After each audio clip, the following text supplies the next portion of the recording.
afternoon. I'm Melanie Blackwell, and I'm a policy analyst with the Office of the Public Guardian and Trustee. I'm pleased to welcome you to the third session of the Office of the Public Guardian and Trustee Learning Series. This webcast is part of the Human Services Learning Series, a joint initiative from the Government of Alberta's Human Service Department. Last month, we covered the authority and responsibilities of agents named in the personal directive and attorneys named on the enduring power of attorney. Today's session is focused on the continuum of decision-making options in the Adult Guardianship and Trusteeship Act. I'm pleased to welcome my colleague Krista Miller from the Office of the Public Guardian and Trustee to present this information. Krista currently works with the Office of the Public Guardian and Trustee. She's been with the Alberta government for almost 10 years and has spent this time working in various positions with both the OPGT and AISH programs. We will have an opportunity to answer your questions, so please type them into the chat if you have any. And once again, thank you for attending today's session and welcome, Krista.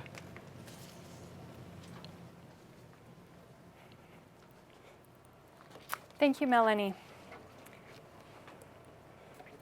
So, as Melanie spoke about, we're here to talk about the Adult Guardianship and Trusteeship Act, also known as the AGTA. So what are the goals of the AGTA?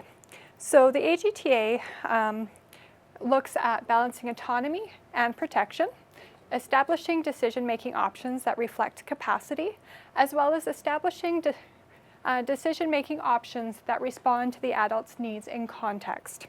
So this was developed in consultation with individuals across the province, and it came into force in October of 2009. So the AGTA has key concepts and principles. So we split the AGTA into two different domains. So the first domain is personal decision-making, and the second is financial and property decision-making. So the personal decision-making covers things such as healthcare and legal decisions. I do want to note that because capacity is based on a continuum, even though somebody may require assistance in one area, such as personal decision-making, they may not lack capacity in all areas. One of the differences, though, when we look at financial and property decision-making is that there is no continuum. So either a person is deemed to have capacity or no capacity in this area.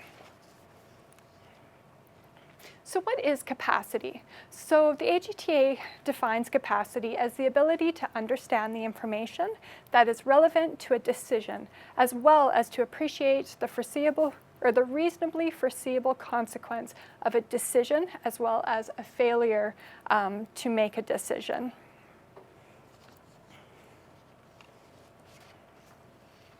So the AGTA also has guiding principles. So in Alberta, all adults are presumed to have capacity. So just because an adult is older or they have a disability, their capacity should not necessarily come into question unless there is a very good reason. And any adult is also able to communicate in any way possible. So they may have a hearing aid or they may require sign language. That does not mean that they lack capacity. When we talk about autonomy must be preserved with the least restrictive and least intrusive form of assistance, this is one of the key things with the AGTA is because when we're looking at decision-making options, we need to ensure that the decision-making options that are being presented are suitable for each individual person, as we understand that all people are not black and white. We also want to look at what are the best interests of the individuals. When a decision is being made by a decision maker, we need to ensure that the adult's past capable wishes, values, and beliefs, as well as what decision would they make if they had capacity, are taken into account when decisions are made. So decision-making options. As I've mentioned, capacity is on a continuum. So when we look at personal decision-making options, we have several to choose from with the AGTA. So one of the first options is supported decision-making authorizations. The second is specific decision-making. And specific decision-making, or also SDMs, are time-sensitive health and admission and discharge decisions. The third is co-decision-making, and the last is guardianship. In the area of financial and property decisions, though, we only have the option of trusteeship. So supported decision-making authorizations, or SDMs, are when an individual is capable of making decisions and they still have full legal autonomy. So these can be really, really useful for adults who may be anxious or have difficulty communicating. So an example may be a daughter could be helping her elderly mother when she attends medical appointments because her mom may not be able to ask the questions she wants to due to anxiety. Other examples where this may be useful is if they have difficulty being understood, if they have articulation difficulties, as well as individuals that may be new to Alberta where there may be a language barrier. So one of the key things with specific decision making is these are only applicable to personal decision making. So when we look at specific decision making, this is where capacity starts to come into question. So if an individual lacks capacity to make a healthcare decision or an admission or discharge decision, these can be made under the specific decision making. One of the key things with SDMs is that there is no guardian or no personal directive in place. If either of these are in place, we are unable to use specific decision making. So there is a regulated form, which can be found on our website. And the healthcare system is actually the one who is spearheading the specific decision making. These are completed by a physician, nurse practitioner, or dentist. And these professionals are the ones who are selecting decision makers from a ranked list. We do have presentations just on specific decision making, so if you are interested in more information, please contact your local office of the Public Guardian and Trustee, and we can definitely arrange for a presentation to come to you. So co-decision making orders. This is one of the decision making options that does require a court order. So the court application process is the same as a guardianship and trustee application, and so co-decision making orders are determined by the Court of Queen's Bench. So one of the key things with co-decision making is that the relationship between the co-decision maker and the adult does need to be positive, as they are going to be making decisions together. The public guardian is unable to be a co-decision maker. And another thing is that the adult can terminate the order by filing termination with the clerk of the courts. With that said, our office is not aware of this happening since proclamation.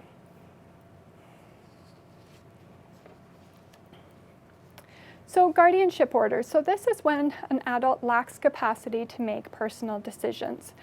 This could be in one or more areas of personal decision making. So the court order does appoint the guardian, and the guardian acts as if they are the client who is making the decisions. When we talk about private guardians, usually these are family members or close friends who are applying to be a guardian. The public guardian is able to become involved if there's nobody that is willing, able, or suitable. So when our office does receive a referral, that's one of the key things that we look at, is to ensure that family and friends are given the opportunity to apply for guardianship if it's appropriate. So trusteeship orders. Like I said with guardianship orders, this is when the adult lacks capacity to make financial and property decisions. So some of the key things here is that the property still belongs to the represented adult, and that the trustee must use property for the represented adult's care and their support. So it is, once again, a court order that appoints the trustee, as well as the trustee does need to make decisions as if they were the adult. There can be private trustees, which, like the guardian, is usually close family and friends. And the public trustee is able to step in there when there is no other person willing, able, or suitable. So for 3 of the decision-making options that we spoke about, the co-decision making, guardianship, and trusteeship, there is a court application process. So as I've said, for all adult Albertans, capacity is always presumed. So there does need to be a concern about the adult's capacity to justify the assessment. So an assessment does need to focus only on the areas of concern. So if the only areas of concern are, say, health or where to live, or only financial matters, that's where the capacity assessment should be focused on. So whoever the applicant may be, they need to complete the required court application documents and submit them to the review officer at the Office of the Public Guardian and Trustee. So who is the review officer? So these are staff at the Office of the Public Guardian and Trustee who complete suitability reviews, and these can include, or these do include, personal references, criminal and credit checks. They also meet with the adult to ensure that they understand what the application means and that they understand the rights under the AGTA. The review officer also notifies the adult family that the adult's family that an application has been made. So once this is all completed, the review officer reviews the file and they complete a report. This report and the application documents are filed with the Court of Queen's Bench. A hearing may or may not be required in the event that maybe the adult or family has requested a hearing. Once this is all completed, a decision is made by the court to grant or deny the order.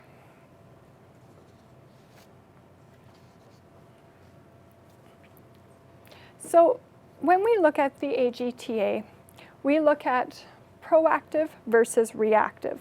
So one of the things that I'd like to talk about is a brief note about advanced planning. So the court system can be avoided if adults plan ahead with a personal directive, as well as an enduring power of attorney. So if you prepare these legal documents while you have capacity, you can save your family the stress and uncertainty of guessing of who you want to make your decisions and what decisions you would like made for you. So one of the key things is the personal directive is going to be addressing personal decisions, and the enduring power of attorney is going to be addressing the financial matters. The other thing is with both of these options, to be initiated, a capacity assessment will need to be completed. So sometimes there are concerns about legal decision makers. So under the AGTA, we have the ability to investigate complaints on co-decision makers, guardians, and trustees. So for us to do that, one of the key things is, of course, we have to have an AGT order to be in place. The complaint needs to address if you feel that the guardian or trustee is failing to fulfill his or her duties, or comply with the terms of the co-decision making, guardianship, or trusteeship order, as well as that the failure is causing harm or financial loss to the represented adult. So to put in a complaint, it does need to be in writing and signed. And to assist, you can actually get the form online to help you. Once this is completed, you would submit the complaint to the Office of the Public Guardian and Trustee Complaints Officer. And it sounds like we have some questions that have come in. Yeah, so our first question, the viewer says, our son clearly needs support. Is it best to apply for co-decision maker, which is less invasive? Can a judge say that a full guardian is required? Co-decision making is definitely the less intrusive of the two options. So if your son is able to understand and make some of his own decisions along with a co-decision maker, that's definitely the best option that you want to go with.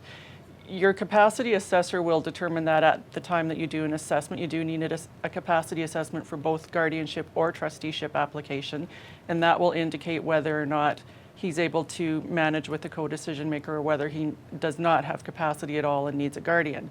A judge can make that determination. It's always the final decision of the judge whether a person needs guardianship or co-decision making. And the next question is simply, is this PowerPoint available for download or online viewing, or how can we get more information on the topics you presented on today? I believe that the PowerPoint will be on our website, but you can email in and ask that question and we'll be able to give you an answer whether it's available online or not. In addition to that, if there are any other presentations that you would like out in the community, you can contact your local office of the Public Guardian and Trustee, and we can arrange to come out and present to your group. And this next question is, why is the Public Guardian not in a position to assist with co-decision making? I think one of the key things, I think when you think about the co-decision making option, is that these are usually family and friends who have a very, very close relationship when you're making decisions, as all of these decisions are made jointly. When the Public Guardian is coming in, this is when we are a last resort program. So this is when there is nobody that's able or willing or suitable to make decisions for this individual. Okay. Thank you.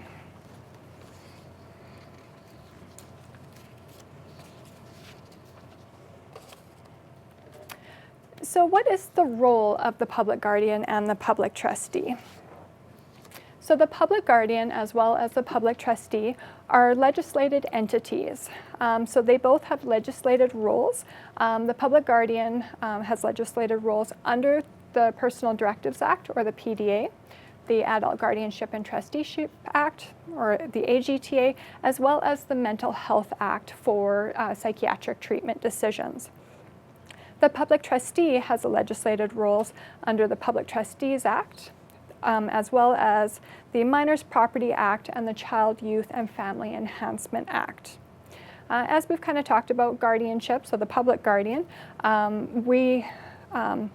they are legislated to make personal decisions, and the Public Trustee makes the financial decisions. So what does the Public Guardian do? So they act as guardians for adults who lack the capacity to make personal decisions on their own. And they have the authority to make some decisions on a short-term basis. So our office can be involved if there are one-time decisions such as healthcare and admission or discharge from a facility, as well as mental health decisions. The Public Trustee, they act as a trustee for adults who lack the capacity to make financial property decisions on their own. They also, in addition to this, protect minors' property. So example, if there's settlements over $10,000, and they act until the minor is 18 years old.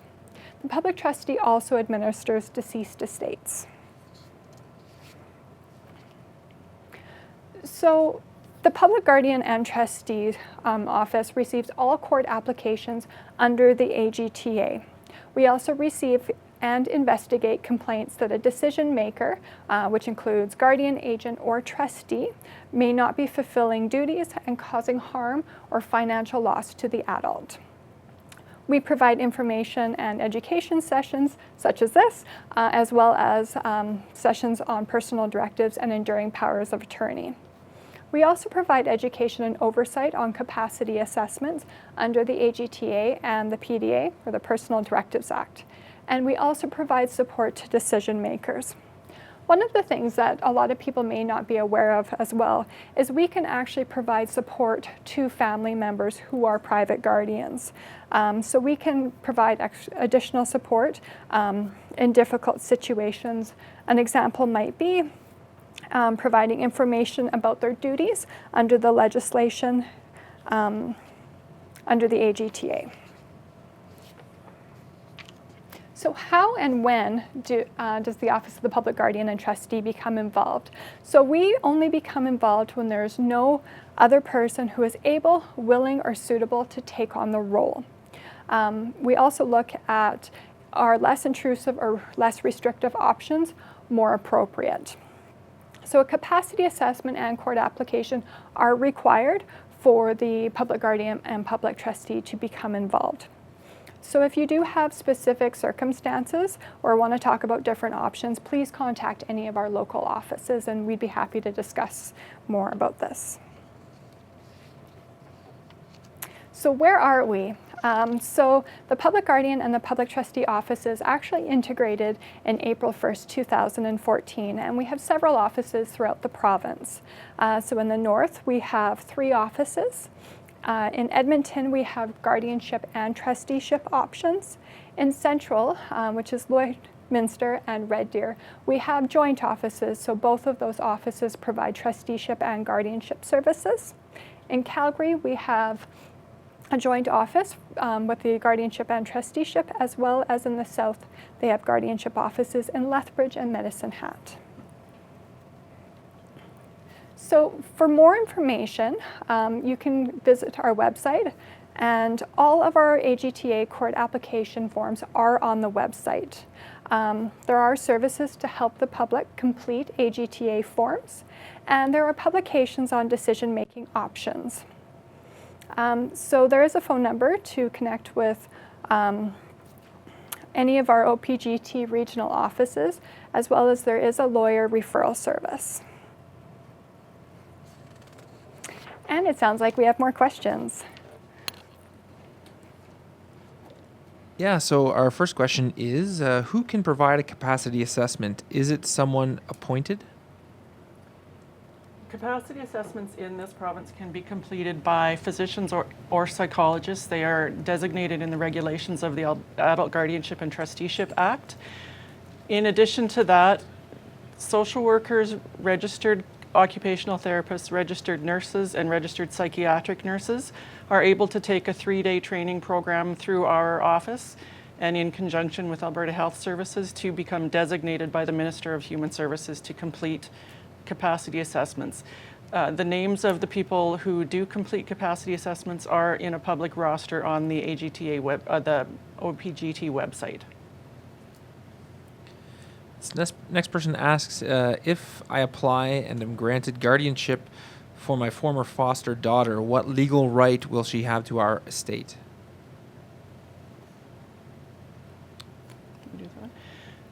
The legal right to the estate would be a separate decision. That's your decision apart from guardianship. Remember that guardianship is for personal decisions only, and financial decisions would be under trusteeship. She wouldn't have a specific legal right to it, I don't believe, unless you assign that in your will. The next question is, can a capacity assessment be challenged, and what would that process be? A capacity assessment can be challenged. Generally, it would be through the court system. When an application is made for guardianship, if there are no objections to the application, it will go straight to a desk application and the judge will make the decision. If anybody has an objection to anything, and in particular the capacity assessment, they would request a hearing, which would then go before the judge, and they can make their point known to the court, and then the judge would make the decision as to whether or not the capacity assessment is correct.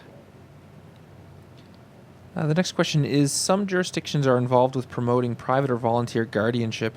Are there any initiatives that you know of that are being worked on by the government to promote this further? None that I'm aware of. I don't believe there's particular initiatives, but we do, we had been doing private guardian symposiums to try and have private guardians come in and gain information. That's one of the purposes of these presentations, is to give information to private guardians so that they have that information and can then make a more informed decision. Okay, thank you.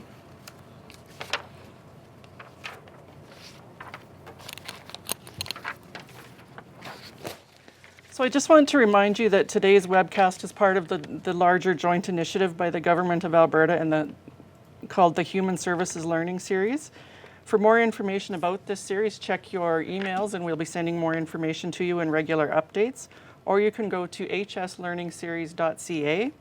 You can also follow us on Twitter at Alberta Human Services. The tweets on OPGT Learning Series are at #OPGT. Again, thank you for attending today's presentation and hopefully we'll see you again next month.